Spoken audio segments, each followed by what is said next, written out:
head on over to jointhenerdclan.com and become part of the official Nerd Clan community. There you get access to premium podcasts, like our Keep Calm and Crown On podcast for all of you who love the Netflix show The Crown, as well as so many other podcasts that we have, free swag, bonus question and answer sessions, After Doc podcasts, and so very much more. So you can learn more and check it all out by heading to jointhenerdclan.com.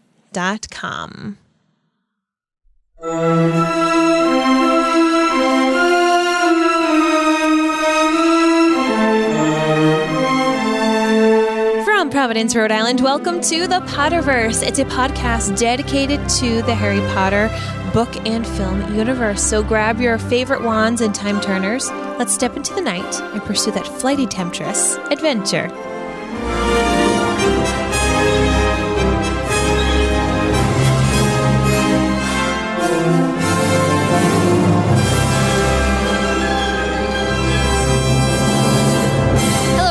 Welcome. My name's Mary Larson. My name is Blake, and all is right in the world again. You want to know why?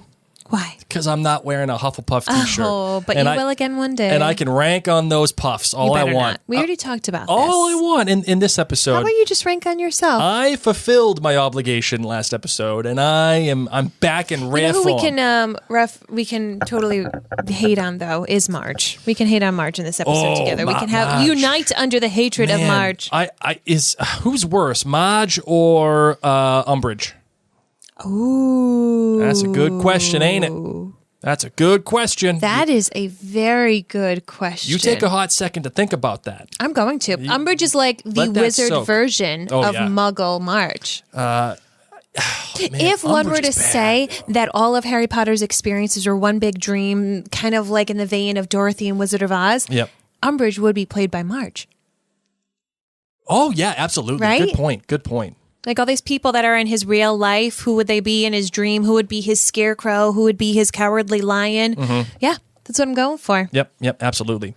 All right. So, everybody, thank you so much for listening to us. We're in the early beginnings of The Prisoner of Azkaban, as you guys know from the title of this podcast, and I am so excited for this book. I just love this book. Agreed. And but as always, we start with the title of the chapter, Aunt Marge's Big Mistake. And Marvin, what is the quote that we have for today? Aunt Marge, the quote, sorry. At Dudley's 5th birthday, Aunt Marge had whacked Harry around the shins with her walking stick to stop him from beating Dudley at musical statues.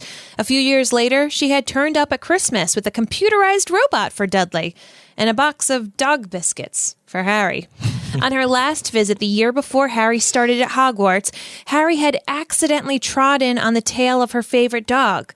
Ripper had chased Harry out into the garden and up a tree, and Aunt Marge had refused to call him off until past midnight. Oh, my goodness. The memory of this incident still brought tears of laughter into Dudley's eyes. To which I wrote, does Harry not like dogs? That's a good question. Which would be an interesting thing in this book. Yeah, absolutely. Because, I think he's just had really bad experiences with dogs all of his life. He was even given dog biscuits as a present. Mm-hmm. And then, of course, we had Fluffy last year. Now, mind you, he's had decent experiences with Fang, but few and far in between. He's useless. Fang's a piece of furniture. He just sits there and drools. So does Harry not like dogs? And does his opinion of dogs change? Is it, let me ask you before we get into the rest of the show, is it coincidence that Aunt Marge brings a dog? And, of course, I don't think it's the serious of it all the Grim being a dog? Yeah. Is there a connection there? I think it's a connection. Yeah. Well, I think it's just this fear. Think about it. Harry was driven up a tree and not called off until midnight because of a dog. Right. So for us to have a dog theme going on, which may be quite scary in this book, it starts here. Yep, absolutely. All right, well, before we get into the rest of the show, ladies and gents, just wanted to remind you that you can find us at You no longer want my synopsis. What? You no longer want my synopsis? No, we do that after. Oh. Okay. This is what happens when I take a week off to do The Crown. You know what? Continue, my love. You are the best at this. So it says talk about the quote for a bit. Oh my goodness gracious! I did it. Did that? Oh my god! We are out of practice. All right, find us at maryandblake.com, ladies and gents. And if you want, join us on the social communities that we have at Facebook, Twitter, Instagram, and on YouTube, and any else that you could think of except for TikTok, because TikTok sucks, and I refuse to pay attention to it. I talked. I know you did. You talked, and I'm out on the talking. Is that the verb for TikToking? I don't even know what the verb of TikToking is. Is it I TikToked? I was TikToking. I talked. I made a talk. I was talking. I don't even know. I was ticking. We're so on the out. I was double T'ing. This is how we know. It is at this moment on this day that you and I realize we're old. Old. We are way old. We don't know the verb of TikTok. And of course, join the brand new Mary and Blake Facebook group where you can nerd out about pretty much anything that you want. If it's Harry Potter, you can interact with all the different members that are already there. If it is about Outlander, which we have a podcast about, or if it's about The Crown, or This Is Us, or anything, any movies that you guys love, just anything that you think our nerd clan would adore, you can nerd out about it there. Just look it up, Mary and Blake Facebook group, and we will let you on in. So, you ready to get into the rest of the show, Marvin? Truly am. Let's do it. I solemnly swear that I'm up to no good.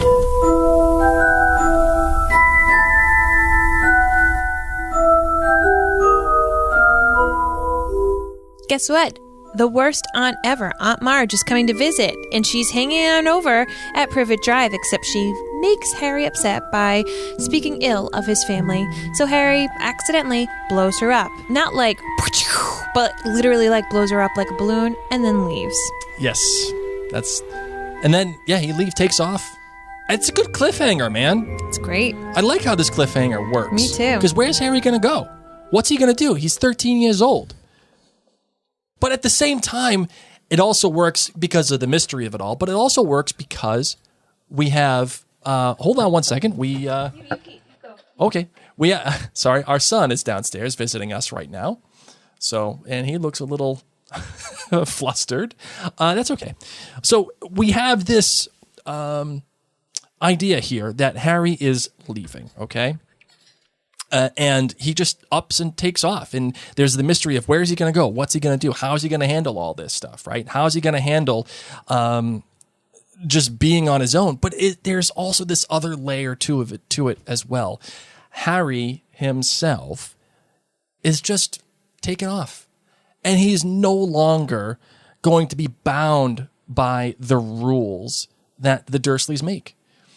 There's this point when I think Harry realizes... I'm just going to go. I'm going to take off. And what are you going to do? What are you going to do? How are you going to stop me? You're just a guy. You're a jag. That's what you are. Just another guy. And you think that you're going to tell me, I'll pound the stuffing out of you? So what? What are you going to do? I got a wand, bro. What are you going to do against my wand? And that there in and of itself is a huge step forward. Harry begins the chapter by asking Uncle Vernon to sign this letter because he wants to go to Hogsmeade. A totally normal, typical thing that a kid would do because he wants to spend time at Hogsmeade with his friends. Something he thinks that he needs, and he needs Uncle Vernon to sign it. And throughout the entire chapter, we have Harry referring back in his inner monologue, constantly saying when Aunt Marge is there, please, just hold on. Just hold on. For the love of God. For the love of God, hold on.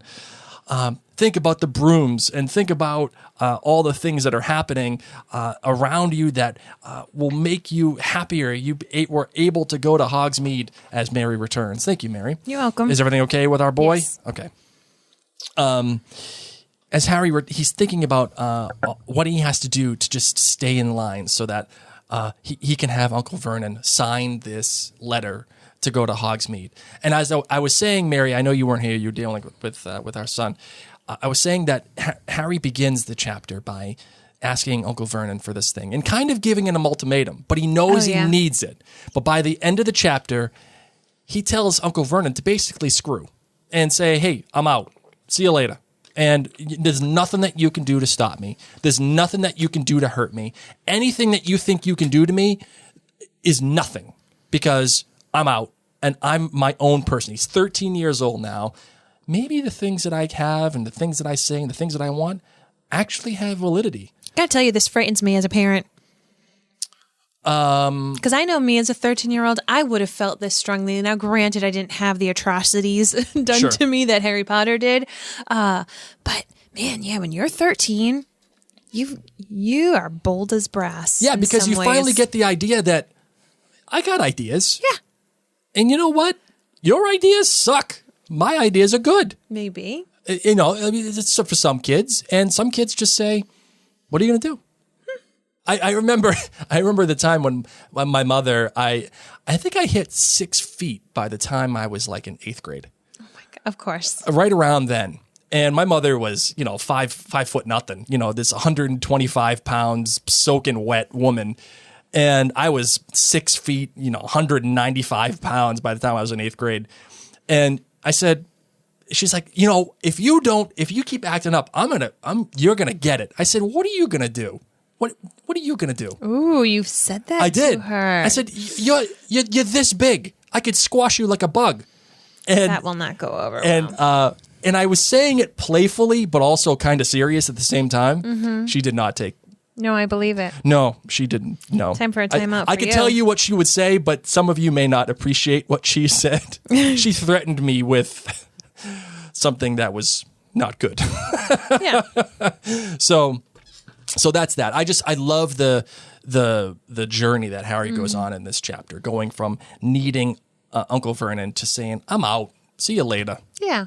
And, I'm all done with there's you. nothing that you can do. And not only that, I'm going to threaten you with magical powers. And whether or not that is real, whether or not Harry would actually do it, or he wouldn't do it if he was just acting out of rage, the fact remains that he purposely kicked open his trunk, got his wand, pointed it at Uncle Vernon and said, "No, what are you going to do?" Yeah. I love that. It's such a fantastic way to have Harry start his journey. And, agreed. And it foreshadows, I think, what we talked about last episode, Mary. Harry growing and having it be more about Harry the kid as opposed to Harry the wizard. It's about the person and not the thing. And how that danger that Harry is getting himself into by going off and making these running decisions, away, yeah, he's putting himself out there and he's going to be exposed. So I really, really, really liked how it begins and ends. Agreed. In this chapter, we hear just the whisperings, of course, of Sirius Black. The public is warned that Black is armed and extremely dangerous. A special hotline has been set up, and any sighting of Black should be reported immediately. And there's actually some good conversation between Uncle Vernon and Petunia. They're talking actually about how they should just be hanging these people nowadays. And Aunt Petunia's looking out the window, seeing if she can be the one to catch him. And then Vernon even brings him up to Marge, like, "Oh, by the way, did you hear about that escaped convict?" And so it's interesting because I will be honest, when I first read this book, to me, it was just like, it was nothing. Because when we first read the first Harry Potter book, there was a newscaster, just talking about the weather. And then later on they talked about, didn't believe it, but there was a shower of owls. Like, even in the news, the author has really interwoven little sprinklings of what's going to be happening in upcoming chapters. But I missed it. I missed it in my first read. This Sirius Black, this escaped convict, it just went over. And yet it was mentioned twice in this chapter. Right. And what's interesting now, being an older reader and getting used to this author, is I wonder if I read this now with fresh eyes, knowing that there isn't a single thing put inside these books that is a mistake, that doesn't come back like later on, specifically with people. You know what I mean? Yeah. Someone isn't necessarily noticed or noted without there being something about them later on. Mm-hmm.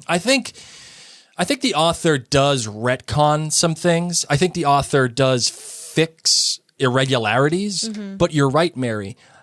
Each item that she places into a story, it's there with intent. There's very little waste. She's very efficient. There are some authors, George R. R. Martin, that go down routes and introduce people and go off on huge tangents for pages upon pages that really mean bupkis. Yeah. And that bothers me. Diana Gabaldon does that sometimes too. with Outlander. But the author for Harry Potter is very efficient with her writing and very, very... She has to be, though, too, because it's a completely different demographic that she's writing for. And, it's not necessarily this world building and this civilization building in the sense that... it's a complete different world, but I think she would lose the attention span of the children. Well, I think you're right in that she's not creating an entirely different world, because the wizarding world and the real world, as we've talked about, run parallel to each other. There are some things that are easily translatable. It's not Game of Thrones. It's not Lord of the Rings, where you have to describe whole different lands and religions and customs and the author does have to do that for this book, but because they run parallel with each other, there are things that are easily translatable. And when she does have to do some good world building, she does it in a way that's not just info dump. It's interesting. It's something like Ron talking on the phone, screaming into the phone, hello, just not knowing how to do it. Harry's friend from Hogwarts. That is world building in and of itself. And granted, it seems funny, but it's there for a purpose, and it's there to explain the differences and the different languages between the worlds. Something else that happens here, too, is there's a big to-do about Sirius Black's hair. Like, Uncle Vernon says, look at his hair. Look at it all matted down. Blah, blah. Of course, look at him. Of course he's a ruffian, or whatever he says. Again, that's there for a purpose. Look at the state of him, the filthy layabout. Look at his hair. He shot a nasty look sideways at Harry, whose untidy hair had always been a source of great annoyance to Uncle Vernon. Compared to the man on the television, however, whose gaunt face was surrounded by a matted, elbow-length tangle. Harry felt very well groomed indeed. And I think that's on purpose. We have Uncle Vernon already making a connection, even if it's subconscious, making a connection between Harry, whom he hates, and this guy who just escaped prison and is apparently a murderer. That is not wasted words. I think that's there on purpose. Would you agree? I agree. I totally agree. I do need to go down a little route with you. So we go on, and Harry tries to bring up the permission slip form. I swear I'll remember that when I'm supposed to go back to school, I'll actually act like a muggle. I mean, a normal and everything. And of course, he kind of does that ultimatum with Vernon, which works in his favor in the beginning, at least. But then later on, Harry goes and he has to. Would you mind helping me? Sure. He has to, tell Hedwig to fly home, to fly with Errol, to get out of here because he needs to act on his best behavior. Can't be having her squawking. And he says, it's not my fault. It's the only way I'll be able to visit Hogsmeade with Ron and Hermione. So, do owls understand English? I think, yes. I think it's implicit in the text. They know where to go. Yeah. Who to see, who to deliver packages to. I mean, they can do it when wizards can't even find people at all. She can deliver things to Sirius Black in the future. Right. Absolutely. What? Owls understand English? And I think they do. I think it's implicit that owls do. Yeah. Now, I just need to I need to state it. Oh, man. That is so I just funny. need to put it out there. I literally am underlining. I'm like, whoa, owls understand English. I just think it's quite extraordinary. Harry, in this chapter, even though he needs something from Uncle Vernon, I really like what the feel of Harry is in this chapter. And it really shows up in this writing. Firstly, growled Uncle Vernon, you'll keep a civil tongue in your head when you're talking to Marge. All right, said Harry bitterly. If she does, when she's talking to me. Oh. Secondly, said Uncle Vernon, acting as though he had not heard Harry's reply, as Marge doesn't know anything about your abnormality, I don't want any funny stuff while she's here. You behave yourself, got me? I will, if she does, said Harry through gritted teeth. Does that mean that he can hear? Is he saying it like super small, like all of she does? Or is he saying it enough that Vernon can hear? Oh, absolutely. I think, again, implicit in the text is that Uncle Vernon can hear it because he purposely moves on to the second point as though he had not heard Harry's reply. So I think he definitely can hear Harry's reply as he's gritting his Harry's teeth. sass. Good for Harry. Aunt Marge is the worst. She is the worst. She is the worst. She sucks. I mean, she's truly, she and Umbridge combined, hold on to your butts. Yeah. But yikes. Yeah. She I understand why Harry is so upset for her to be coming. And then she's a terrible house guest. It doesn't seem like Petunia's too happy to have her over either. You know? First off, Petunia hates dogs. And in comes Ripper. Like... Oh, don't worry, he's going to have some of mine. Like, what are you doing? What do you even mean? Yikes. She talks about how the runt of her litter they had to have drowned. Like, oh my goodness gracious, lady. Haven't you ever read Babe? Or, yeah, it was Babe. Like, what are we doing here? Oh, man. Aunt Marge just sucks. She sees Harry for the first time and says, so... Still here, are you? Where do you think it would have gone? I'm 13, bruh. What are we gonna do? So he says yes. Don't say yes in the ungrateful tone. And I wouldn't have done it. You would have gone straight to an orphanage if you'd been dumped on my doorstep. Imagine that. This is her hello to Harry, who she's seen all of these years, and yet she still has to rub it in his face and say it to his face. I would have dumped you off at an orphanage. Yep. I want to go over the bitch comment because I feel like, well, no, I can't say. I know that obviously Aunt Marge is talking about a female dog, and that is an appropriate term for a female dog. We all know that. But that, to me, and the way that I've always... It's Charlotte Swab, not Babe. Thank you. Sure. Sure. That's a for nerds. That's like the same movie to me. It's got a pig. And they, I'm sure there's a spider and Babe somewhere. It's the same movie. I feel like, I know it is a direct, purposeful term that's used against Lily. Do you agree with that? Or do you think that she's just so unaware of it? Because to me, it feels like she is very aware of what she's doing. Like she knows she's goading Harry. She even says, yeah, go on, Harry, keep going. You're proud of your family, aren't you? Do you think that she's purposely goading Harry with that bitch comment? Yes, but it's just so interesting because, of course, it's still part of Petunia's bloodline, Petunia's family. And so, I don't know, I kind of read into this, she's really kind of like differentiating she and Vernon away from like, ooh, that family line, but still, I'm just wired up for Harry. Sorry, I'm flabbergasted. No, that's okay. Aunt Marge makes Vernon look like the Pope. I mean, what are we talking about? This woman is so vile. Purposely pissing off a 13-year-old about his parents who are dead. What kind of family did Aunt Marge and Uncle Vernon grow up in to make them this awful? Let's just talk about that for a second. Because their parents gave them trophies for everything. Oh, absolutely. You ate all the cake, the whole thing. He has a trophy. Oh, man. One of the things that I noted inside of it, she talks about his mother, and then she says, it all comes down to blood. As I was saying the other day, bad blood will out. Now I'm saying nothing against your family, Petunia.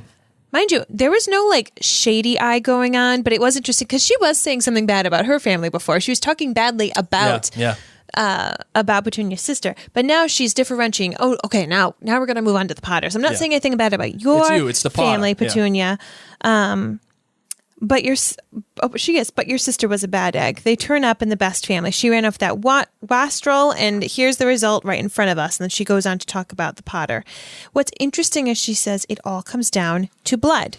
And I underlined it because I feel like that's such a Death Eater thing to say. Oh, yes, Mary, yes.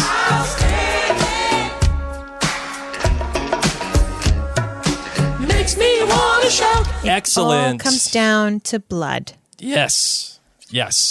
Oh, that was A1 right there. So we Marvin. spent this whole previous book talking about blood, talking about Salazar Slytherin wanting the mud bloods out, what it takes to be a pure-blooded wizard, and how, different, particularly Slytherins, look at that in the wizarding world, how that gives you different ranking. So it's interesting that here we are just in the mere second chapter of this book, and a Muggle is talking about the differences of people's class, of people's abilities based solely upon their blood. That the trials that we have in the Muggle world once again mirror the wizarding world.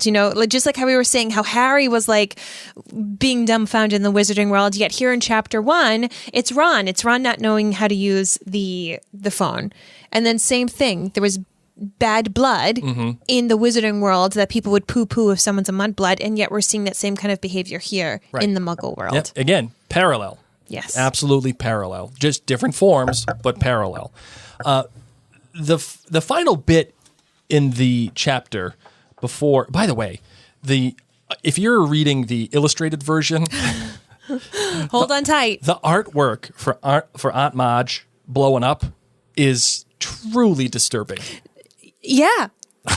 Blake actually stopped and he called me aside and he said, "You have to look at this. Would you like to hold it up for our friends who are watching on live video by any chance?" I mean, like, that's it. Hold on. Let's see if I get the... I mean, you can't even get... You guys just need to Google search it. Yeah. Aunt Marge illustrated version. It is just like her eyes are all bloodshot and popped out and her face... Like, it definitely describes the way that it was written. Yeah. I will say that. It's gross. I will absolutely say that. Harry's so overcome with this powerful magic that he doesn't even mean to have, of course, the bursting of the cup, that he tears away from the dining room before anyone can stop him. He heads to the cupboards. The cupboard door bursts magically open as he reached it. Yeah, right. How awesome is that? Like his old room, the place that he has spent all this time, it knows... Okay, all right, buddy. Time to go. Let's giddy up. Yep, we're gonna bust you out of here, and that brings up a great question that I want to talk about, Mary. The use of purposeful magic, charms, spells, that kind of thing, and then the undefinable magic. There's something that seems like a mysterious flow of wizards where your emotions can manipulate the world. Whether it is Aunt Marge's brandy cup, I got a firm grip, or it is her blowing up and just floating off into space. It feels like there's a lot more to the magical world than just the regular spells, brooms. Yeah. And it's really defined by your inner nature. It's really defined by the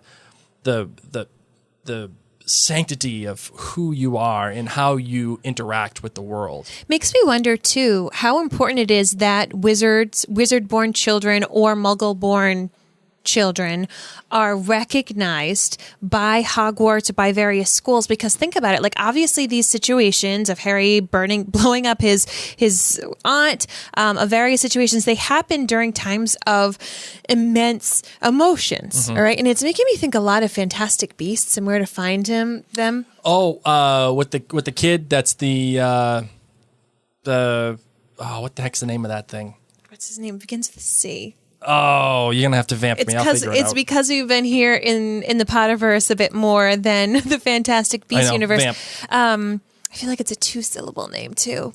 But yes, the whole idea of in the Fantastic Beasts franchise, there is this individual who is very, very powerful and he's able to, pretty much like blow things up because of his emotions, and the emotions get control of him. And it's making me see how, just in general, preteens and teens, there's a lot of hormones and a lot of emotions. And this is when it's happening for Harry. And this is when, Hagrid says, like, did you ever make anything happen, when you were scared or when you had a strong emotion? Plays Credence. Credence. There we go. Credence. So it's making me think of Credence and how important it is for the wizarding community to find the young wizard kids so that they can channel this energy into the right way. Because, Harry didn't need a wand in his hand to blow up his aunt. He didn't need a wand in his hand to do a lot of the things that he did as he started to get older and not yet know he was a wizard. So, not to say that Harry is Credence by any... He's an Obscurial. That's what it is, Obscurial. He is Thank you. A human host for an uncontrollable magical force called an Obscurious, created when wizards tried to suppress their own magical abilities. Yes. Yes. So I'm not saying that that's Harry. Hold on, let me just play this. Okay, go ahead. Continue.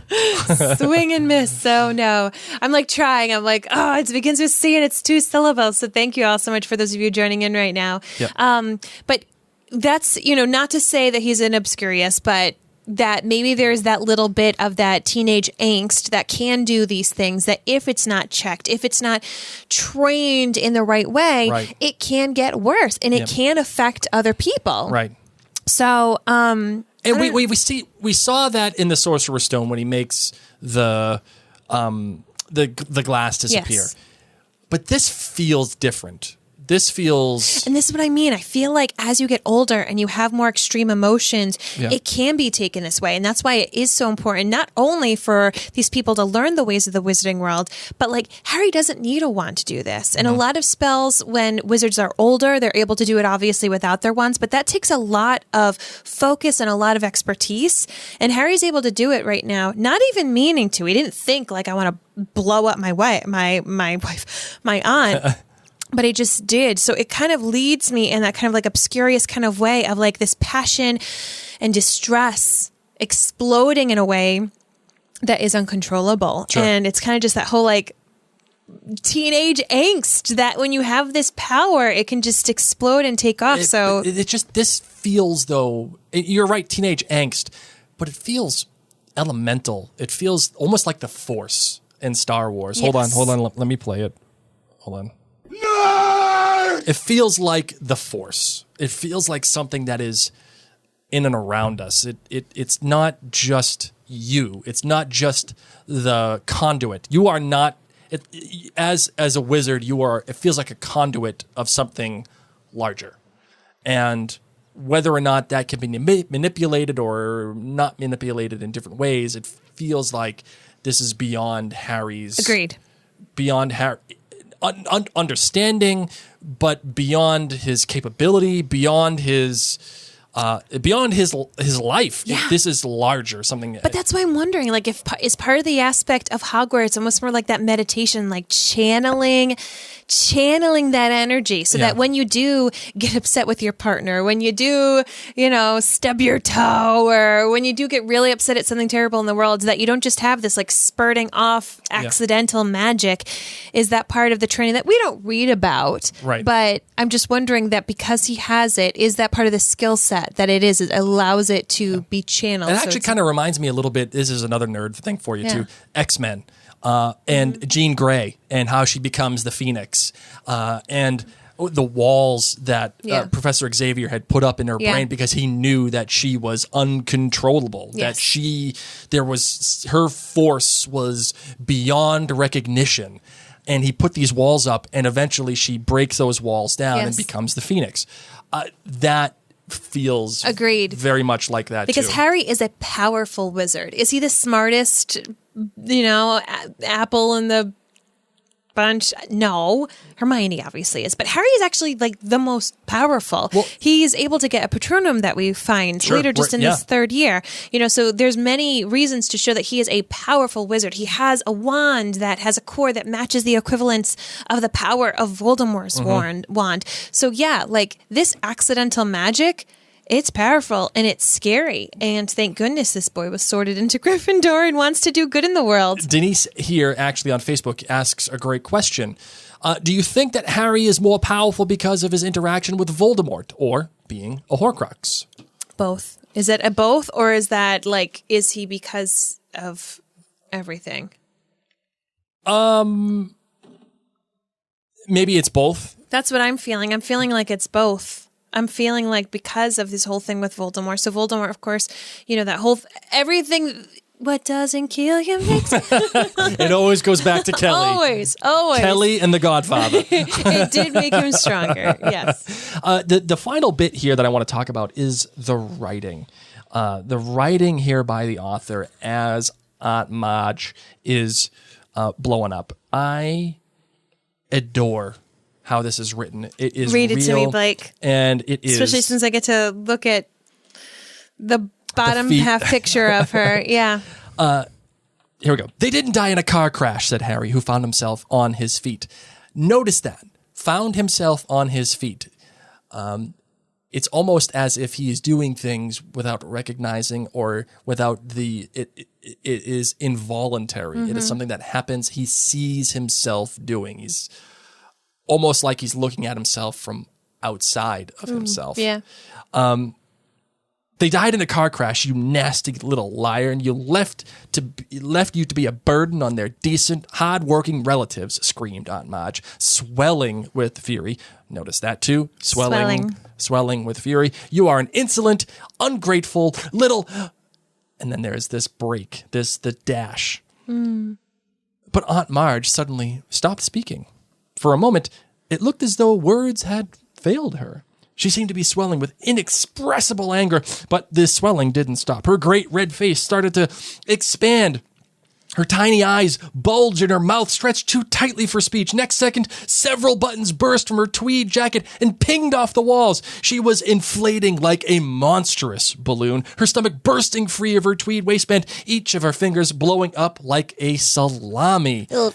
You can feel the action. You can feel the tension. Buttons bursting, fingers turning into salami, her face bulging, her mouth going so tight she can't speak. Marge, yelled Uncle Vernon and Aunt Petunia together as Aunt Marge's whole body began to rise off of her chair towards the ceiling. She was entirely round now, like a vast life buoy with piggy eyes, and her hands and feet stuck on weirdly as she drifted up into the air, making...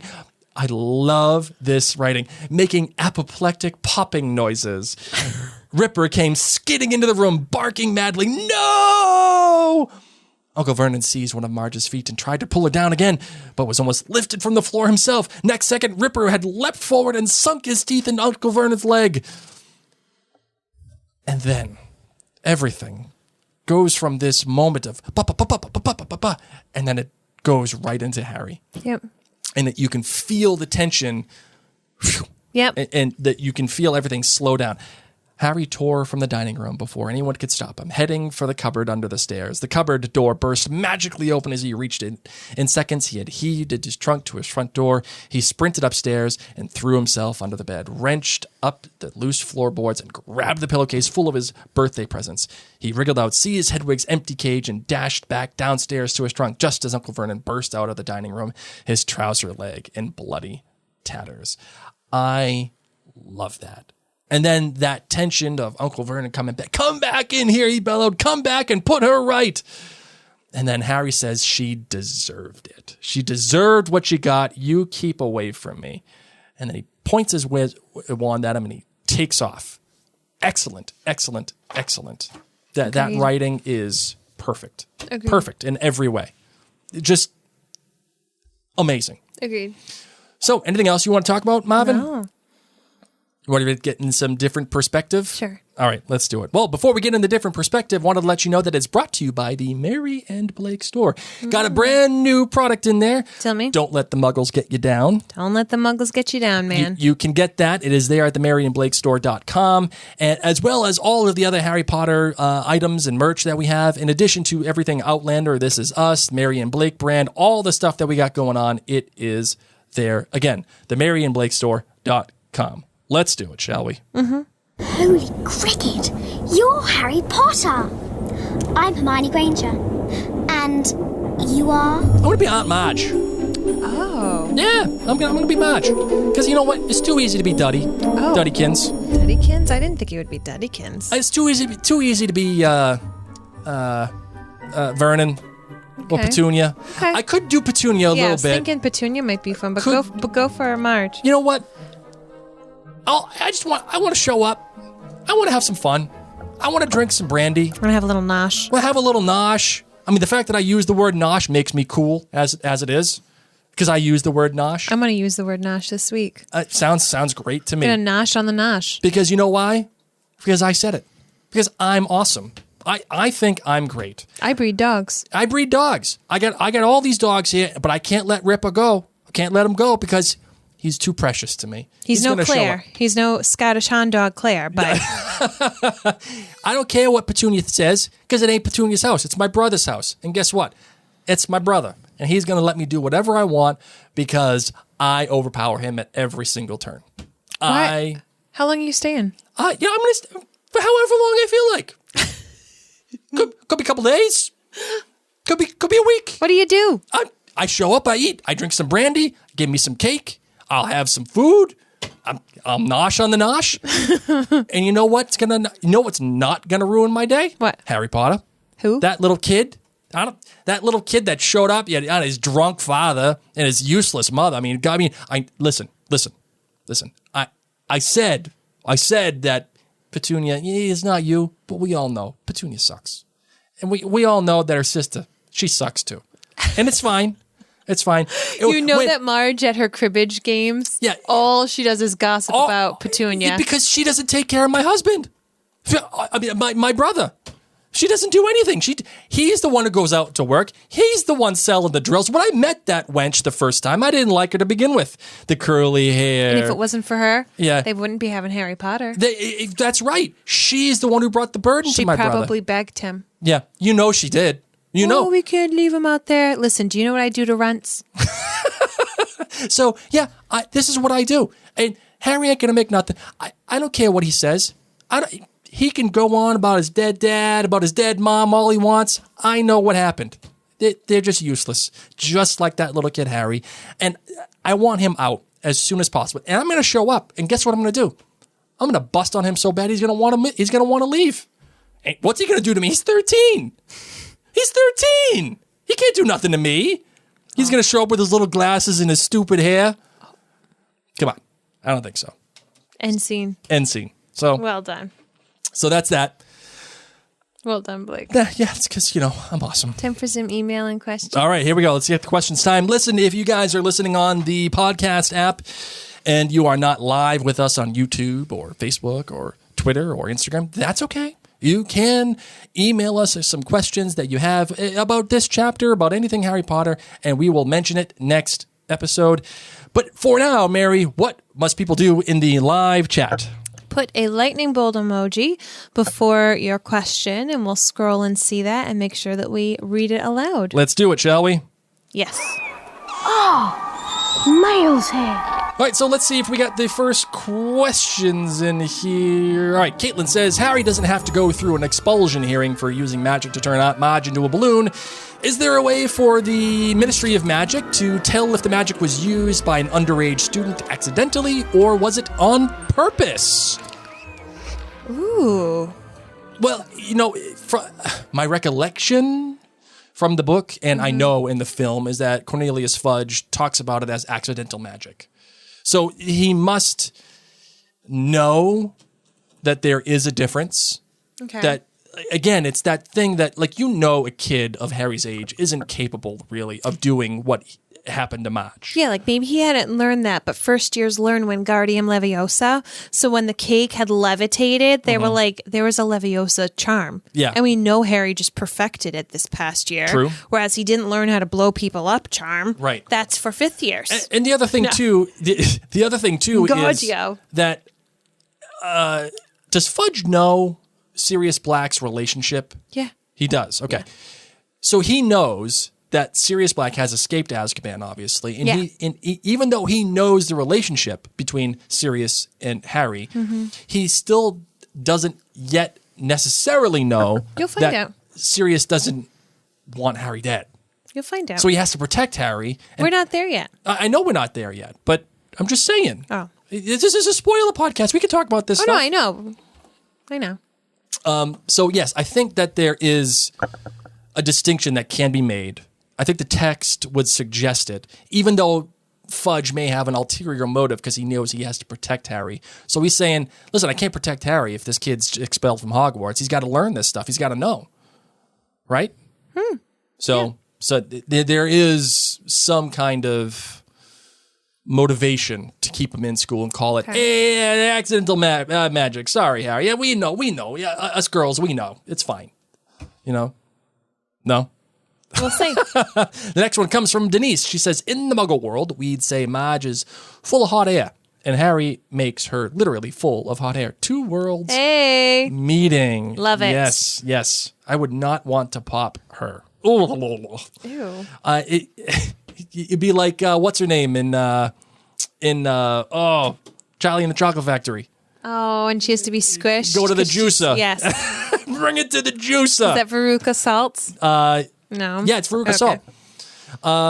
Angela Hickey says, what is a Death Eater? A Death Eater is one of Voldemort's people.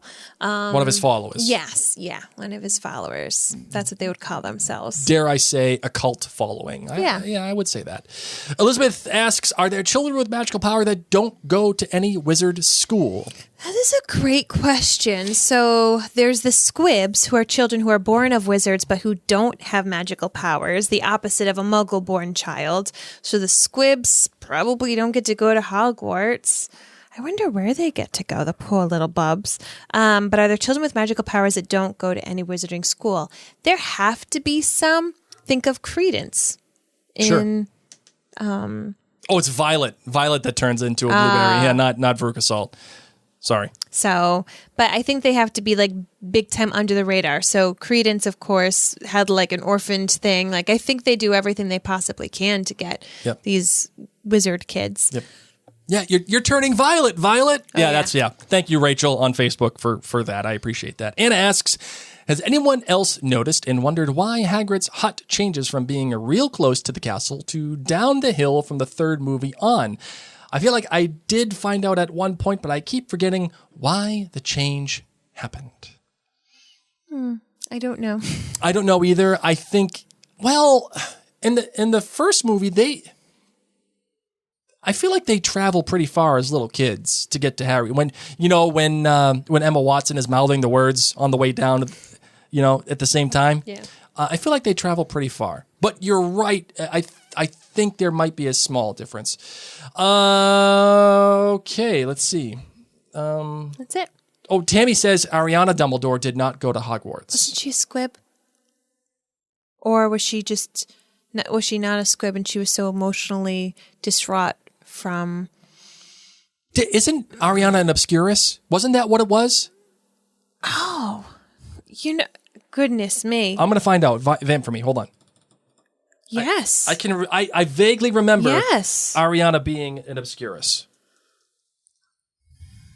I'm just going to sit here and be upset with my lack of knowledge right now, because it has been a wee while since I've read that book. Oh, goodness me. Yes. I believe Obscurus sounds correct, but we wouldn't have necessarily known the term, right? Oh, well. It's just a fan theory right now. She couldn't control her magic, says Tammy. Rachel says she refused to use magic and became an Obscurus. Yes. Oh, man. Well, we'll be digging deep into that in several books from now. Yes, we will. Yes, we will. Okay, so yeah, but I think that is a reasonable suggestion that she would be an Obscurus, or she is an Obscurial, whatever it is. Yeah. Okay. I think that's it. I think that's all we got for the questions. Ian wants to know, is Patronus is a white stallion? What is yours, Blake and Mary? Oh, I don't remember what mine is. I feel like mine is on the app. I forget what mine is. We will find out. Wowed. Yeah, I wasn't wowed by my Patronus. Wasn't yours an otter? No, that's Hermione's. Oh yeah, you're right. That's Hermione's. Yeah. We'll find out. Yeah, we'll find out. We'll look it up and we'll remember, and we'll talk about it next episode. All right. On that note, let's close out the show. Yes, let's absolutely do it. Okay, cool. Allison says so much. Allison says, "Nice nerd flex, Blake." All right, let's do it. Yeah, the thing. It's a crutch. It's like when I'm thinking, I'm trying to. No, I said we both say it. We're like an chorus. Right. Okay, let's do it.